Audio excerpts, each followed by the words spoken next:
Hello. Today I'm going to talk about chapter 6. I'm going to talk about how to be uh, a successful influence. Um, the number one thing to being a powerful influence is your credibility.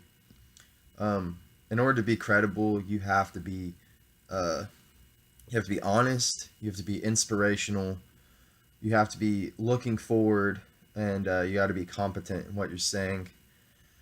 Um, if you are a credible person, you're going to be very likely to convince people or an audience or your followers of what or to believe in exactly what you're saying. Um, some difficulties that come with credibility are definitely uh,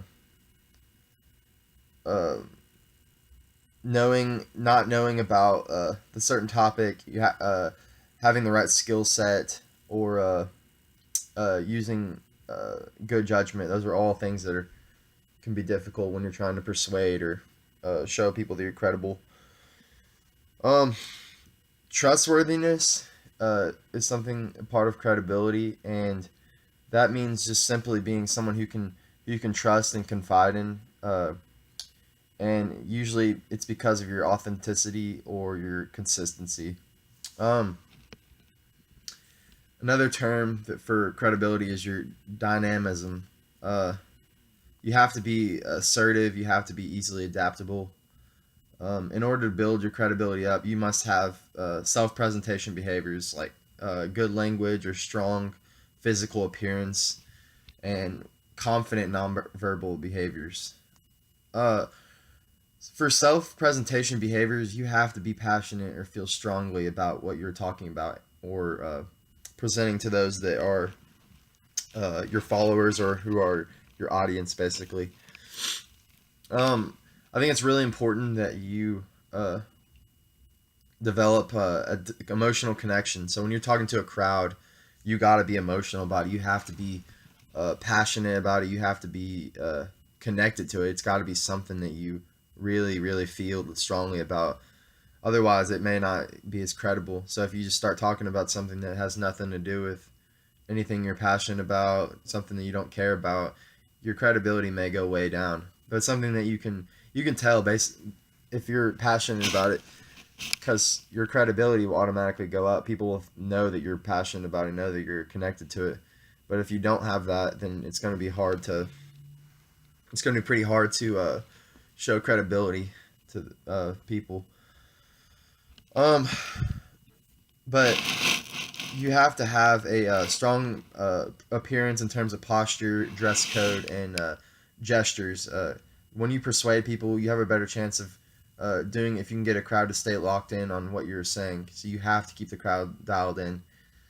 Um, so yeah, it's very very necessary to use appropriate hand gestures and maintain eye contact and keep the crowd invested. And I'm going to show you a video of someone who does a really good job of posture and uh, at least looks credible and at least is invested and uses strong language. Whether you think he's a good leader or not, he definitely is a very good speaker, very, very strong physical appearance, very strong and powerful in the way he carries himself. Here it is.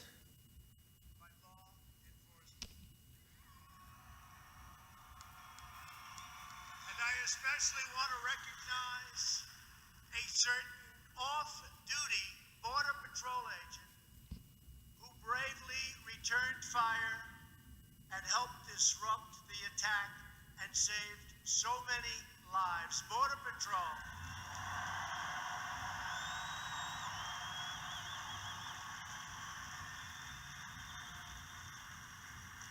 And I also want to thank Mayor Steve Voss. Had a great conversation.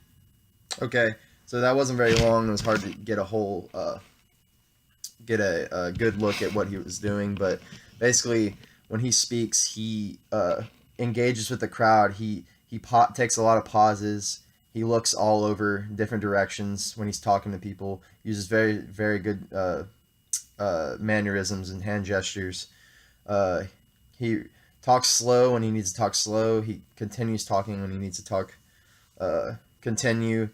The crowd is always engaged and invested in what he's saying because his skill set of strong language, mannerisms, dress code, posture, power. So yeah, he definitely is a very good speaker. And there's many other people that are just like him. Barack Obama was definitely a good speaker too.